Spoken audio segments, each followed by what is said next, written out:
Hello, everyone. Welcome to the 21 Hats podcast. I'm your host, Lauren Feldman.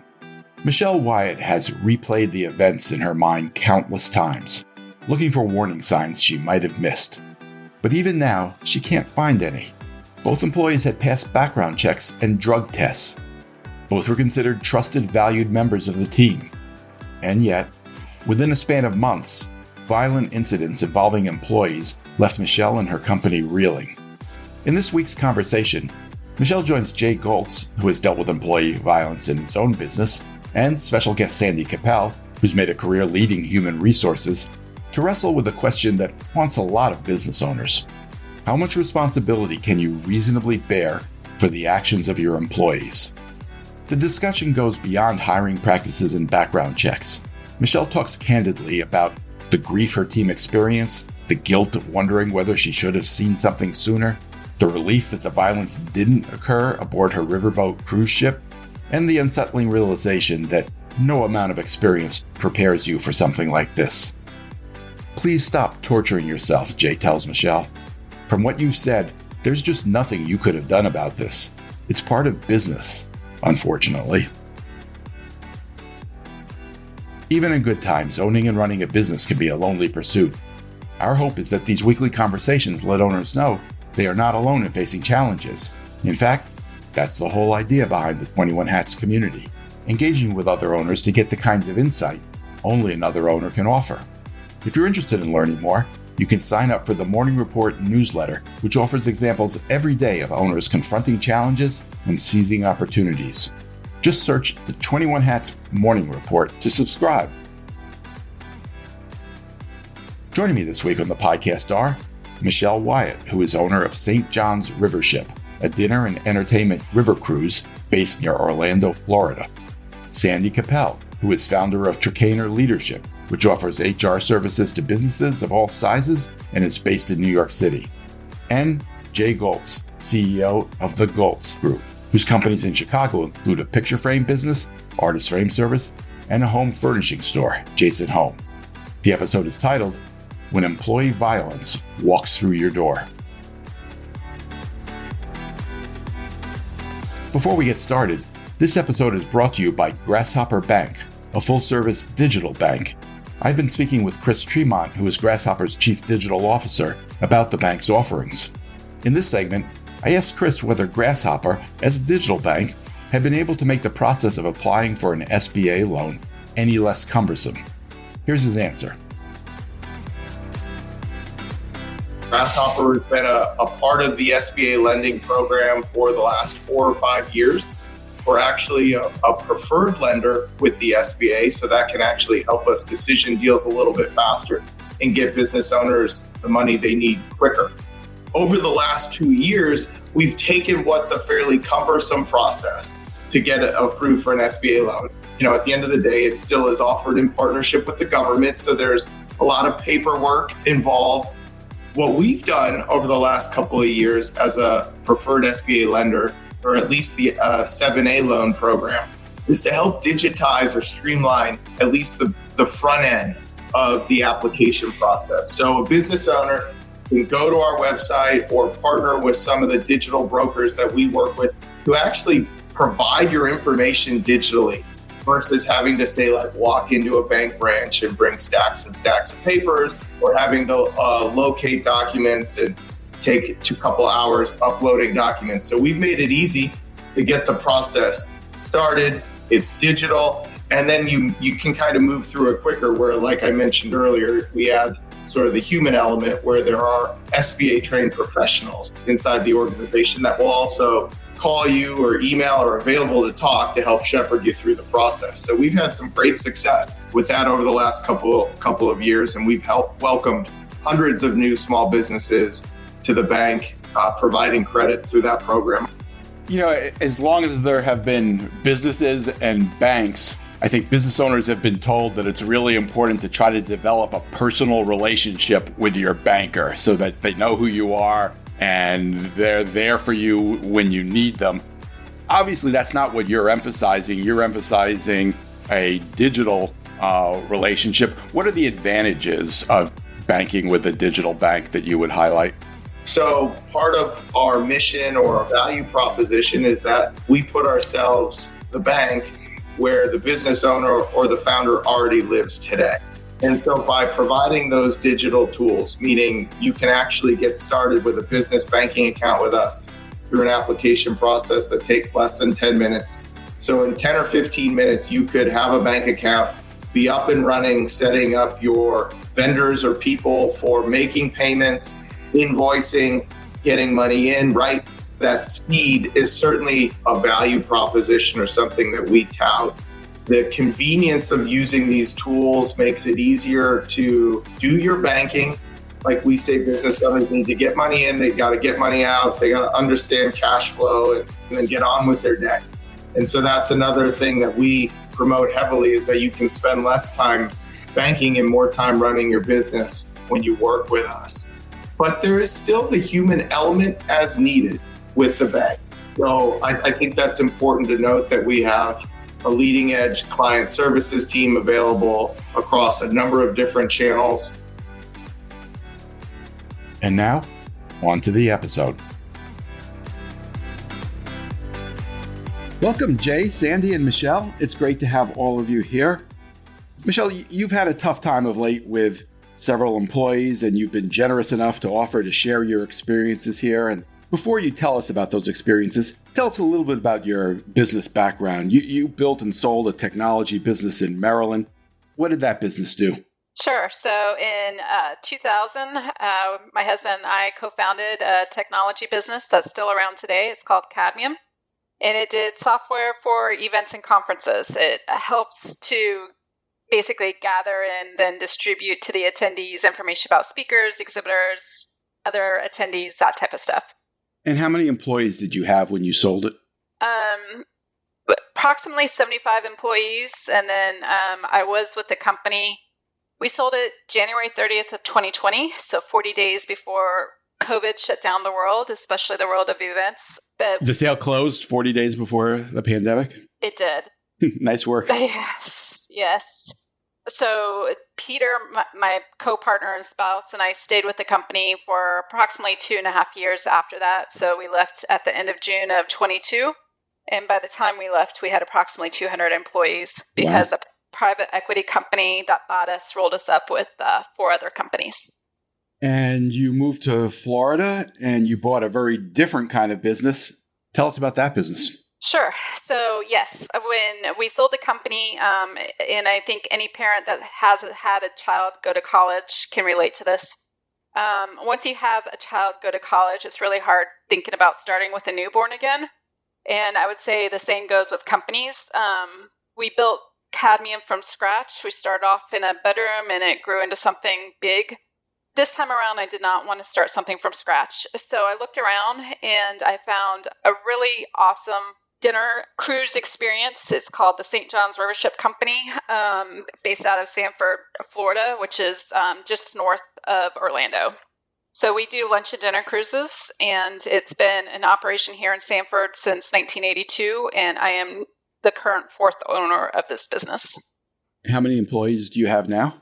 Approximately 45, depending on how you want to count full-time versus part-time, but there's approximately 45 people on the payroll. When did you buy the business? I bought it in September of 2023, and I bought it from the children of the original founder. So the original founder brought the concept from Michigan, and he moved it to Florida just because in Michigan, obviously, with the winters, it was definitely a business that could only operate about 7 months out of the year. So obviously moving it to Florida, we can operate year-round, which was a huge attraction. And then it passed to another family called the Hopkins family. And then the children of the original owner took it over in 2012, and then I bought it from those children in 2023. How's the business been doing? I absolutely adore the business. It's a lot of fun. Every cruise is an opportunity to make changes, and it's a really responsive business.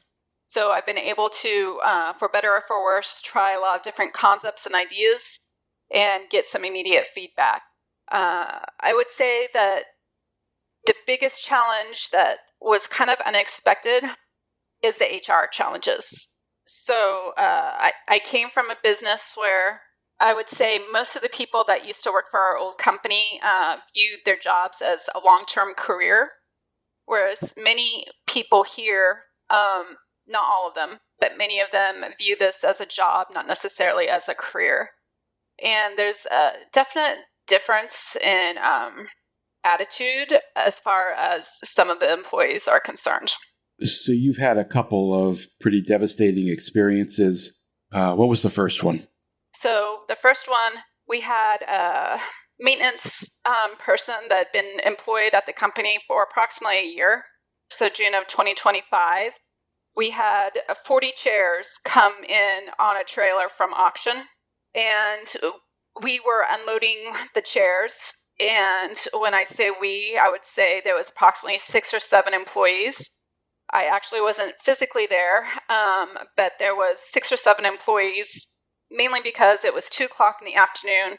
Here in Florida in June, it's hotter than Hades, and we didn't want anyone to be doing it for too long. Many hands make light work, right? One of the employees was not participating in the activity and was on his phone, and another employee called him out. And those employees started to exchange insults, and it quickly degraded into one of the employees beating the other one up physically, which was a complete shock for a couple of reasons. One, there was no prior history of any type of violence with this one employee that beat the other employee up. And 2, how quickly the situation escalated. It went from essentially nothing to something major in less than 3 minutes at the most. So it degraded really, really quickly, and it escalated to a beating really, really quickly. Was the employee who was beat up okay afterwards? So he did go to the emergency room. He was checked out, and there was no, fortunately, no long-term incidences. The other employee, I called the police, and he was arrested, and obviously he was terminated. But the thing that I guess amazes me and continues to amaze me is how quickly it escalated, and that there hadn't been any prior signs, and that it happened when there was a large group of employees present. So I guess when I think about employee violence, I guess maybe because of movies or television shows, I always kind of think of it in the fact that it happens in this dark corner where there's no one else present. And, there's no one there witnessing what's going on. And in this case, none of that was true. It occurred literally right around 2 o'clock in the afternoon. There was 6 or 7 other employees there, including my college-age son that was home for the summer working on the boat. And there was really no advance warning that there was even an issue between these 2 employees. How old are these people? The employee that was physically hurt was 19, and the person that beat him up was in his 30s. Is the younger employee who was beat up still an employee? Yes, he is. Yes. Jay, you've been in business for 40 plus years. Have you had experience with violence in your workplace? Yeah, sure. As a matter of fact, I just had it 6 months ago with a 20-year-old and a 45-year-old, and the 20-year-old went after him. And in hindsight, my manager's fear is not strong enough there. He should have seen this coming. I mean, in my experience, it's usually not a one-off. It's usually like a slow grind, and then one loses it. So, and the younger kid should have spoke up if there was a problem. But my question to you is, was there any of the 6 people, were there any of the managers? Yes. What were they doing during this whole thing? Shouting at them to stop. Again, it escalated extremely quickly. I'm amazed still to this day at how quickly it went from 0 to essentially 60 miles per hour. It was a very short period of time. And the beating, although I'm sure it felt like forever, was less than a minute in length, mainly because they're all shouting at them to stop it. So what happened to the 30-year-old? He got arrested. What's the charge? Assault and battery? I mean, they put him in jail? Did anything surface that he had a prior anything? No, and that's the thing. We ran background checks, and I reviewed his report afterwards just to see if maybe there was something there that I'd missed. And there was nothing. There was no prior history that was reported for either of them. Did you talk to him after the fact? After he got I did. What was his excuse? What was his? He lost his temper, got mad. I basically said the same thing that we've been chanting and been taught since preschool. Sticks and stones can break my bones, but names will never hurt me. And I basically said, people can talk all they want, but you were the one that threw the first and last hit. The 19-year-old never hit him. He just acted defensively, but never engaged in any of the assaults that occurred. I don't 100% go with the sticks and stones thing, because you could say something extremely offensive to another human being that could really set him off. Did the 19-year-old, say anything horrible to the guy? Yes. He said something about his kids, and he has 3 little girls, all under the age of 5. So, yeah. Sandy, you have extensive experience in corporate PR, and you've now started your own business that helps smaller businesses with HR. Have you had experience with incidents like this? Yes. And I would say in my experience is slightly different than what Michelle's expectations were. Like, a lot of times this employee violence does happen with other people observing and unable to de-escalate it. It's frequently not in a dark corner. For me, I had a few questions around really picking up on what Jay was saying about what he experienced in his business 6 months ago. Like, would any of the managers have been able to see there was bad blood between these two? Do they have any training on even simple 15-minute on how to de-escalate or recognize when a couple of employees aren't getting along so it doesn't get to this point? But just what's sort of the history of the two and how the managers would have known or not known there was something going on there?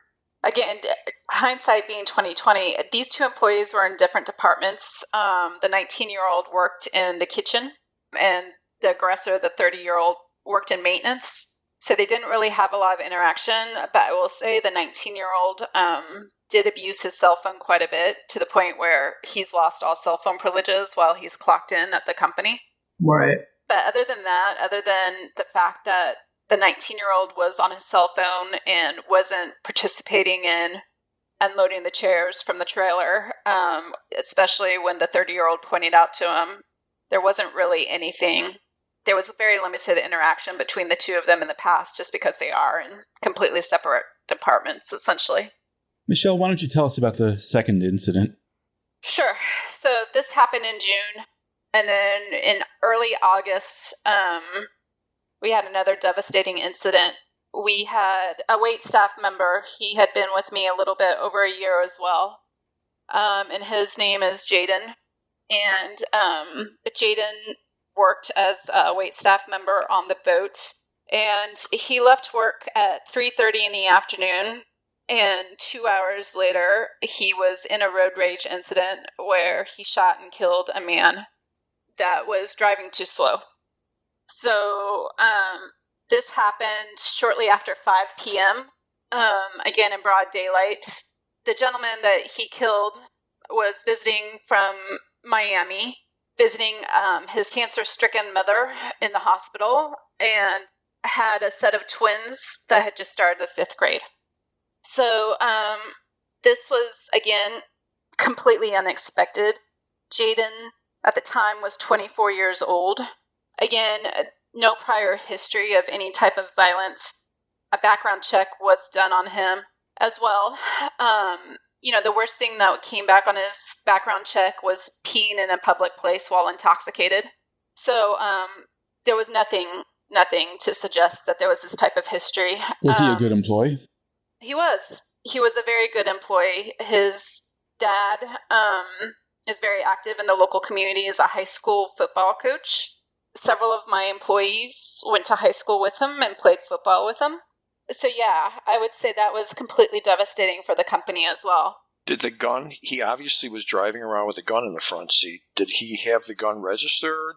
I'm assuming yes. So Florida has very broad right to carry. laws where you can essentially carry a gun except into private property where it's posted, that no guns are allowed, into private establishments, churches, schools, that type of thing. But in general, there's very broad laws as far as being able to carry guns.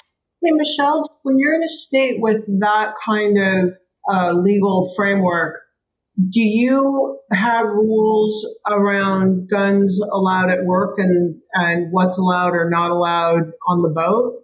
We do. So there's clear signage posted that no guns are allowed, no knives are allowed on the boat. And because we're privately owned, we can post and enforce that. My staff, my captains do carry a gun. So God forbid something happens when we are on the river. If someone were to attack, bring a gun on board and start shooting, there's really no place to escape to on the boat. So they would literally be sitting ducks. So we do take it fairly seriously, and we've had training from the local police department and how to handle those types of situations.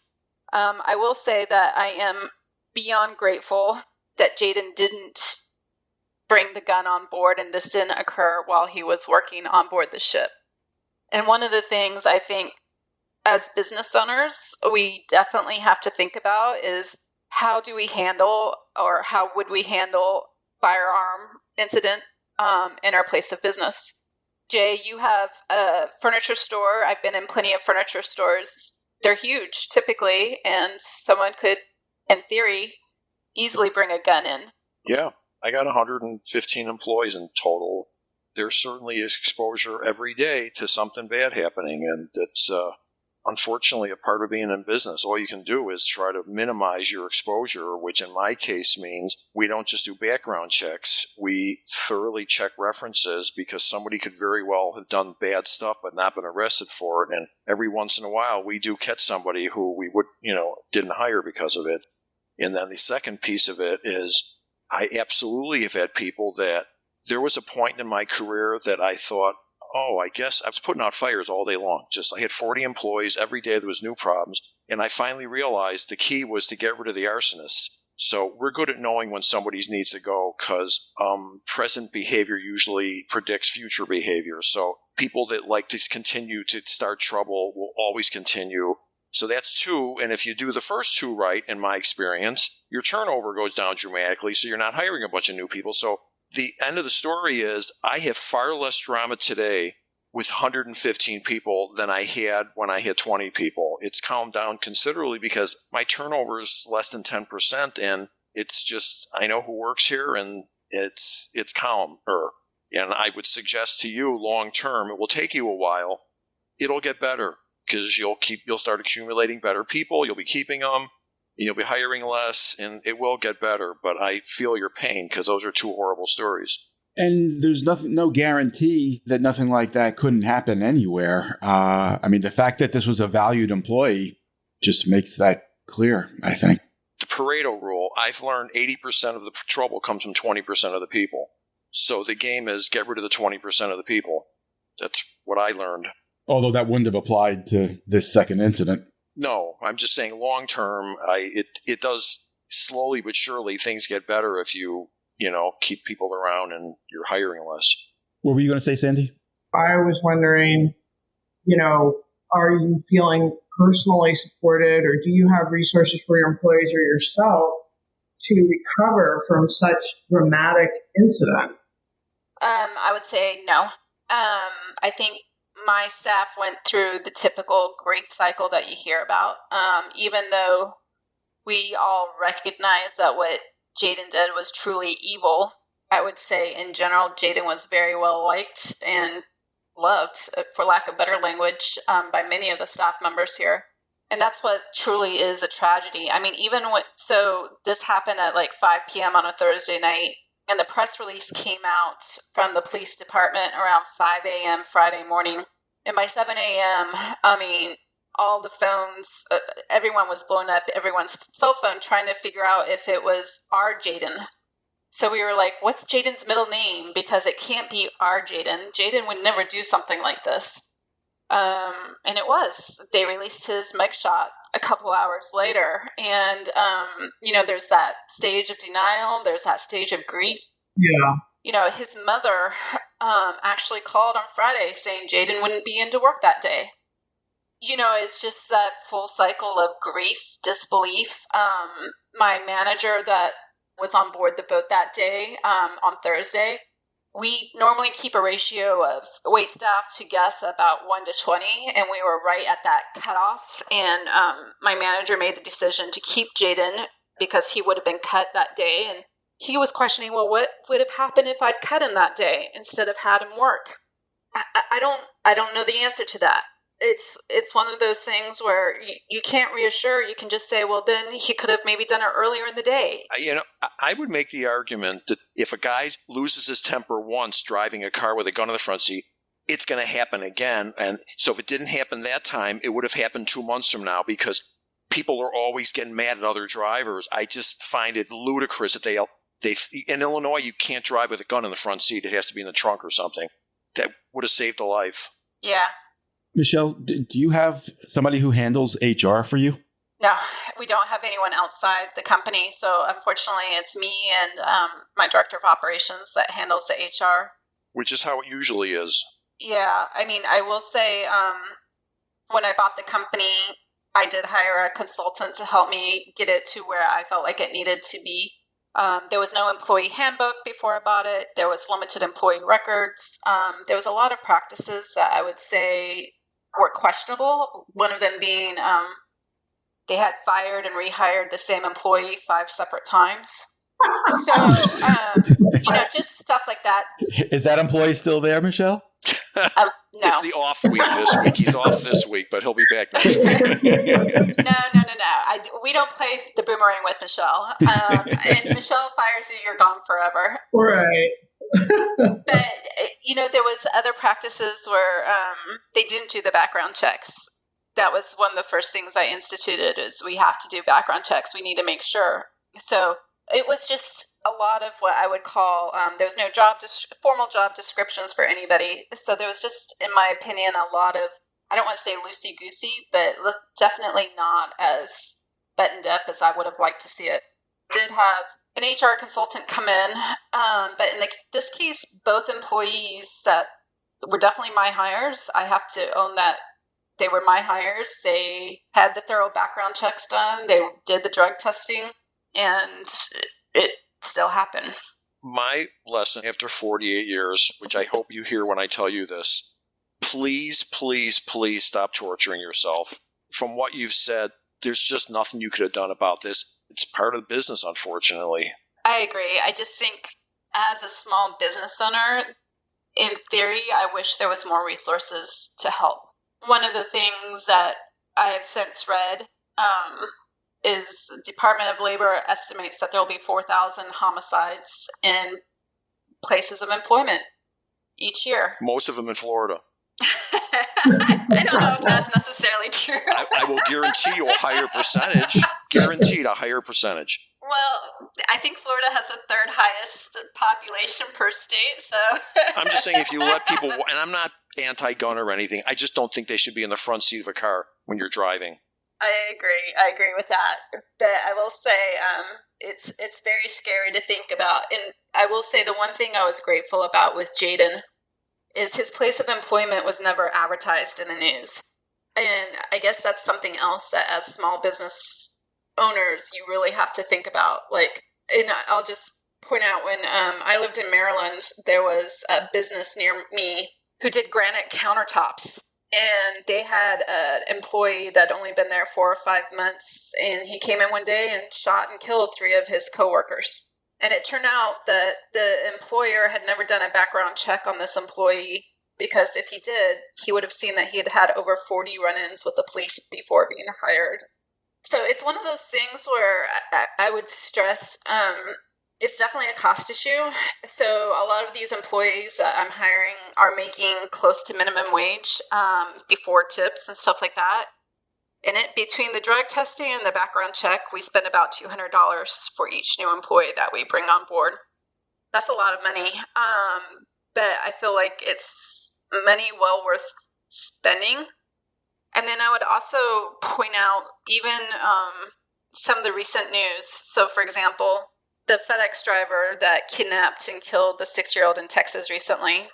That's how he's referred to, as the FedEx driver. Right.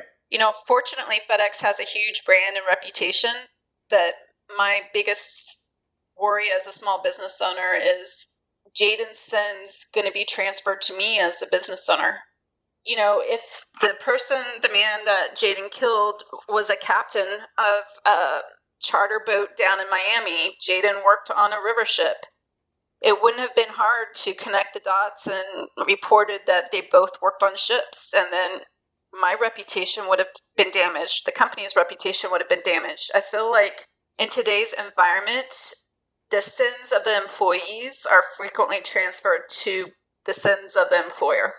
Michelle, when this happened, did you consult a PR person? Did you consider taking any steps to respond if somebody did call you and make the connection? Fortunately, I didn't have to deal with that, but I definitely thought about what I would have done if it had come out. But I was pleasantly relieved to be, actually more than pleasantly relieved, I would say ecstatic that it never really was reported where he worked, which was a huge, huge, huge relief for me. Obviously, there's many other people out there where an employee does something wrong and their employer is identified and there is that association, that there should have been something that the employer could have done to prevent that employee from doing an evil deed. And I think that's something that we have to look at as a society, is whether or not we truly believe that FedEx could have prevented that man from kidnapping that little girl, or I could have prevented Jaden from going out and killing someone else. Michelle, I don't mean to interrupt, but I think the deep personalization of what you could or could not prevent of somebody who was in a road rage incident is, I just want to go back to what Jay said, that it's really important that for you to really think clearly about what you have control over and what you don't have control over. And you definitely do not have control over people doing stupid things. No business does. But are there things you do have control over that match your values, that are affordable for your size business? And can you do those things? Whatever they are, work with the local police on developing, if there's a shooting incident, even if it's 15 minutes or half an hour of training, you can put your pillow on your head that you've done it. A half an hour of skill building on de-escalation and, how to handle a fist fight. Just even if you can't stop it, are there things that you can do that are bite-sized and affordable? How do you onboard employees so they know what your expectations are and it's clear the type of workplace you want to provide people? That's the best you can do. Let's go back to the other one for a moment, because we can all agree there's nothing she could have. It's not like she even knew the guy had the gun in the car. So that one, you couldn't do anything about. Although even if she knew he had the gun in the car, she couldn't have done anything about it. Well, no, she could have. I have to tell you, one could make the argument, if you have an employee driving around with a gun in the front seat of the car, I'm not so sure I want that guy working for me. But forget about that one. That's the harder one. How about the easier one? The 19-year-old starts yelling stuff at the 30-year-old, something about his kids. Like, where's the line there? And I don't know what he said exactly, but where's the line there that, should he be working for you? It's definitely a question. It's definitely a question I struggled with as well. How much do you want to punish, quote unquote, the victim?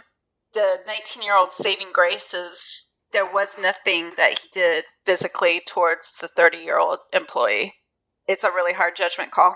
I mean, what if the 30-year-old is a minority and the 19-year-old isn't, and he screams at him an extremely offensive word? I mean, in my world, he doesn't work for me anymore. I mean, I'm not saying that was the case, but I think there is a line sometimes where, yeah, there's no going back from that. I think, Jay, you've given a really good example of the point I was, not making very well, that I think the clearer any business can make their values and expectations for their employees. Like, Jay, it's really clear for you, right? If you say stupid stuff, you can't Beyond work for stupid, me. Really reckless, discriminatory, horrible stuff. Yeah. Right. Yes. Then you're out. You can't do it. You can't, if you make personal insults towards somebody, you can't work here. And so I think the more opportunities you can take to do that, the more it's clear who's going to fit in and who's not going to fit in to these, amazing experiences that you're creating for people. Because what I've learned is it's never a one-off. If someone does that, they probably do it all the time, or they do it quietly at a coworker. They don't yell it out at the person, but that's usually a slippery slope of if someone's got that mentality, I just don't want to I don't want my employees to have to deal with it. I feel an obligation to protect the safety, not just physically, but emotionally of my employees. Michelle, how did the rest of your team react after these two incidents? Does it feel like a different place since then? I think they were very different, so different reactions to it. Obviously for Jaden, so he was initially charged with second degree, and I'm probably going to get the language messed up, but second degree. And then it went to the grand jury in September, and it's been escalated to first degree. So there's a good chance that Jaden will now be spending his life in jail or even executed. And to be honest, when you read what happened, there's a very solid case for it. He shot the man 10 times in the back, and the other man was not armed. You left that part out. He shot him 10 times. Yes. Wow. So it's devastating. I think a couple of my staff members said they went home and cried. I cried because we knew what he had done was so horrible. We also grieved for the person that he was, and the fact that this 24-year-old threw his life away. This was someone, my son considered him a friend. My son is 22. Jaden was 24. Other employees on the boat would socialize with him after work hours. They liked him. He was a nice, fun guy. So yeah, there was a lot of grief. So are your employees basically, every time there's something in the news or an update on the case, are they sort of reliving the trauma and grief of it? Yes, and everyone is obviously watching to see what happens. So the last report was back in September, so it's been a while, and we're just wondering, obviously, is it going to go to trial, or is there going to be some plea deal, or how will it be treated? Jaden claims it was self-defense. He didn't run from the scene of the crime. He immediately called the police, but on the flip side, he definitely followed this vehicle for quite a distance, and the other man was not armed, and there was multiple gunshots. I wondered how it went from second. I know a lot about this because I watch Law & Order every night. I wondered how it went from second degree to first, but when you just now say that he was followed for a while and shot him 10 times, I get it now. Yeah, just from an employee perspective, though, just some thought, and for yourself, into what would some type of support be for you and your employees, because you're going to be reliving this every time there's news, and developing some company protection systems around that might be worthwhile. Michelle, I'm curious, have you made any changes? Are you doing anything differently in terms of hiring, managing, supervising since these incidents? I wish, Lauren, I could say yes, that it taught me XYZ. In Jaden's case, he was young. He didn't have much employment history because of that. He had close ties to the community. A lot of people knew him and his family. He knew quite a few of my employees on the boat. He went to high school with some of them. So this wasn't, quote unquote, some strange person we hired off the streets that no one knew. I just don't know what I would have done differently. In either case, with the first one, the 30-year-old, he was actually an attempt to hire. So I've been trying to be really careful about how I go about the hiring process. And this person worked for us for like 3 or 4 months as a temporary employee before we made a decision to hire him, because he was a good employee until he lost his temper and beat up another one. What was his job history before he went to the temp agency? To be honest, I don't recall all the details at this point, but I will say maintenance people in general do not have a strong education foundation. So I will say that many of the jobs on a boat or in the hospitality industry, there's a lot of them with a GED equivalence, not necessarily even a high school degree. And because of that, a lot of them have limited career options available to them. Sandy, can you think of anything you would recommend that Michelle think about in terms of going forward? I mean, the number one thing I think she should think about is being kind to herself and, really trying to reclaim why she bought the business and why she loves the business, which I know isn't really the structured HR answer. But I do think before you can start thinking about things like skill development or preparing people for violence or management skills, just little stuff like how do you de-escalate a fight? These words are what's acceptable. These words are not acceptable. I think there's a wealth of opportunity for you because it sounds like you've gotten the basics in place with handbooks and job descriptions, but then there's just a lot of words that fill in the space of every day. And those represent a huge opportunity for you. I still have to focus on, so there's 6 people standing there. One guy screams at the other guy, hey, put the phone down, come help us. Then he says something back to him, brings up his kids, and I'm still wondering, whoever the manager is, what level kind of manager are they? They didn't go, stop right now. I still wonder, even though 3 minutes, that's a long time, 3 minutes. Right. In my case, like I already admitted, my manager wasn't strong enough and should have stopped some of it. I still wonder whether the managers had the wherewithal to step in and go, stop right now, go over, because 3 minutes is long enough to do that. So. Right. I mean, I think there is some training that's not hard or expensive, but just giving people language, but it's also consequences. Like if you do these things, you're not working here. To try to help get people to think, don't do that because I want my job. Michelle, do you think this will make you less likely to do something like give somebody who was previously incarcerated a second chance? One of my best employees is someone that spent 11 years in jail. For? He committed vehicular manslaughter while under a DUI. So he got drunk and drove and killed someone. He spent 11 years in jail. He was hired by the previous owners before I bought the company, and he's one of my best employees. If he were coming to you today, do you think you would hire him? I think I would consider it if I knew his work ethic, and he's a good person. He did a stupid thing 20 years ago, and I feel like he's paid the price.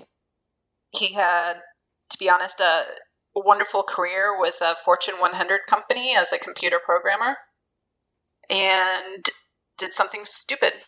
Well, I think it speaks volumes about you as a human being and as a business owner that after everything you've been through, this is how you respond to the question. It's definitely not a deal killer, and I would also say that my answer may be different if either one of the people that were involved in this past summer had a prior history. Neither one did. And that's the thing that also, I guess, gets my head scratching is, everyone, I guess me specifically, I shouldn't speak for everyone, but I always assumed that before it got to the stage where someone would kill somebody else or someone would beat up on somebody, that there would be a prior history of some sort of violence in their background. And there wasn't anything. Yeah, I think, yeah. That's what's, I guess, the most puzzling and heartbreaking is the fact that it's not like I took a risk with them. In both of these cases, there just wasn't the history there. I think that that's becoming more and more common. I don't have the research on the tip of my fingers here, but I think I have read in a few places that this, first-time offender violence is increasing, which puts more and more pressure on business owners to really think deeply about what is the parameters within their company to, protect themselves, protect those employees, and still have people thrive. But I don't think you're alone in having to deal with this, sadly. I think there's also, I'm going to point out to a huge mental health crisis that's not really being addressed properly in the United States right now. There's just a lot. I personally think that there's a lot of people out there that aren't getting the right mental support or don't even know where to go to get the right support or can't afford it. Yeah. Well, I think that that is definitely the case, which I think in turn puts more and more pressure on businesses because everything that people aren't getting through society then gets dumped on employers and schools to try to figure out. Yeah. Jay, have you had any experience with hiring people who were previously incarcerated? Yeah, I have one now. Does a good job. I mean, there's another side to this. If you hire someone who's got a record, they appreciate it. And not always, but there's a good chance if you hire them, they appreciate the fact you gave them an opportunity and they're good employees. Michelle, has this changed the way you look at the business in any way? Are you sorry you bought it? I absolutely love the business. As I mentioned at the beginning, it's very responsive. It's fun. People come on board to celebrate major milestone birthdays, anniversaries. It's get engaged, get married. It's a fun place to be. It's just some of the challenges with people specifically I've never encountered. I wish there was a how-to book or guidelines about how to recognize when employees might become violent or do the unexpected. It's just nothing I've ever encountered in my past has prepared me for this. Yes, there's definitely challenges within the hospitality industry as a whole. We are blessed here in the Orlando area. We have 76 million visitors a year that visit Orlando. The challenge that not only I, but Disney, Universal, everyone in the Orlando area has is it's not 6 million people a month. There's definitely peaks and valleys, and it's very hard to staff appropriately so that you can service appropriately the peaks and the valleys and not, quote unquote, starve your employees during the valleys. For example, summertime, for whatever reason, people don't want to go sailing in 100-degree weather. Even though the boat's air-conditioned, they don't want to even walk outside in 100-degree weather. And Universal and Disney both struggle with that too. But Christmas, oh my gosh, if I could operate 6 cruises a day throughout the month of December, I would be golden, and I could shut down for the rest of the year. But you can't do that. So it's one of those challenges that a lot of the businesses within the greater Orlando area struggle with. Michelle, I really appreciate your sharing these experiences with us. My thanks to Michelle Wyatt, Sandy Kapell, and Jay Goltz, and a special thanks to our sponsor. This episode was brought to you by Grasshopper Bank. Thanks for listening, everyone. One thing before you go. Everything we do at 21 Hats is created by entrepreneurs for entrepreneurs to help us all learn together. If you get something out of listening to these podcast episodes, consider joining the conversation. You can do that by joining the 21 Hats Sounding Board, a Slack channel where you can tap the wisdom of a very smart crowd, or by becoming a founding member and joining our monthly Zoom forum, where you can be part of conversations much like the ones we have on the podcast. You can sign up for both by subscribing to the Morning Report. If you have any questions, you can email me at lauren@21hats.com. And if you get something out of this podcast or out of the Morning Report, please tell a friend, tell an enemy, tell every business owner you know. Your word of mouth, owner to owner, will always be the most effective way to build this community for all of us. Thank you. It means a lot. This episode was produced by another entrepreneur, Jess Stuberon, founder of Blank Word Productions. Thanks for listening, everyone.